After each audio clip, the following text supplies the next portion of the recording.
ಇನ್ನು 8ರಿಂದ 10 ದಿನಗಳಲ್ಲಿ ಗೃಹಲಕ್ಷ್ಮಿ ಯೋಜನೆ ಫಲಾನುಭವಿಗಳಿಗೆ ಹಣ ವರ್ಗಾಯಿಸುವ ಭರವಸೆ ನೀಡಿದ ಲಕ್ಷ್ಮೀ ಹೆಬ್ಬಾಳ್ಕರ್. ಎಲ್ಲರಿಗೂ ಪಟು ಕನ್ನಡ ಟಿವಿ ಯೂಟ್ಯೂಬ್ ಚಾನಲ್ಗೆ ಸ್ವಾಗತ ಸುಸ್ವಾಗತ ಅಂತ ಹೇಳ್ತೇವೆ. ಶುರು ಮಾಡೋಕ್ಕಿಂತ ಮೊದಲು ಯಾರೆಲ್ಲ ನಮ್ಮ ಯೂಟ್ಯೂಬ್ ಚಾನಲ್ ಮೊದಲು ನೋಡ್ತಿದ್ರಿ ಅವರೆಲ್ಲರೂ ಸಬ್ಸ್ಕ್ರೈಬ್ ಮಾಡ್ಕೊಳ್ಳಿ ಮತ್ತು ಅಲ್ಲೇ ಪಕ್ಕದಲ್ಲಿರೋ ಬೆಲ್ಲೈಕನನ್ನು ಪ್ರೆಸ್ ಮಾಡಿ. ಮಹಿಳಾ ಮತ್ತು ಮಕ್ಕಳ ಕಲ್ಯಾಣ ಖಾತೆ ಸಚಿವೆ ಲಕ್ಷ್ಮೀ ಹೆಬ್ಬಾಳ್ಕರ್ ಚೇತರಿಸಿಕೊಂಡಿದ್ದಾರೆ. ಗೃಹಲಕ್ಷ್ಮಿ ಯೋಜನೆಯ ದುಡ್ಡು 3-4 ತಿಂಗಳುಗಳಿಂದ ಬಂದಿಲ್ಲವೆಂದು ರಾಜ್ಯದಾದ್ಯಂತ ಮಹಿಳೆಯರು ರೊಚ್ಚಿಗೆದ್ದಿದ್ದಾರೆ.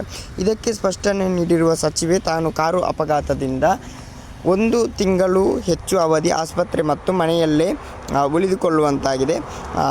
ಹಣ ವರ್ಗಾವಣೆ ವಿಳಂಬವಾಗಿರುವುದಕ್ಕೆ ಒಂದು ಕಾರಣವಾಗಿದೆ. ತಾನು ಕಚೇರಿಯಲ್ಲಿದ್ದರೆ ಹಣಕಾಸು ಇಲಾಖೆ ಮೇಲೆ ನಿರಂತರವಾಗಿ ಒತ್ತಡ ಹಾಕಿ ಹಣ ಬಿಡುಗಡೆ ಮಾಡಲು ಪ್ರಯತ್ನಿಸುತ್ತೇನೆ.